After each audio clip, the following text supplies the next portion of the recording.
हाँ तो दोस्तों, वेलकम टू उबेशा कार डेकोर्स।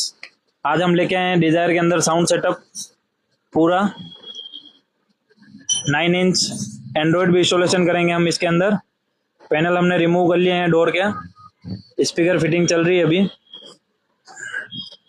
पूरा ऑल ओवर सारा काम दिखाएंगे हम आपको वीडियो के माध्यम से।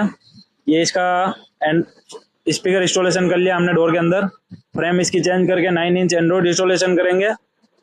464 रैम रोम रहेगी उसकी। बेस्ट टेक्नीशियन द्वारा काम किया जाएगा।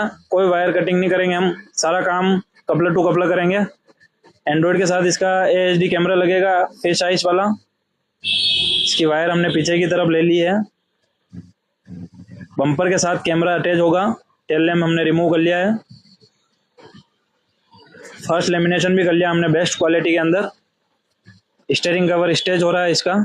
ये इसका फाइनल लुक चेक कीजिए आप एंड्रॉयड का। आपको भी अगर कार एसेसरीज का काम करवाना है तो विजिट करिए उबेशा कार डेकोर्स।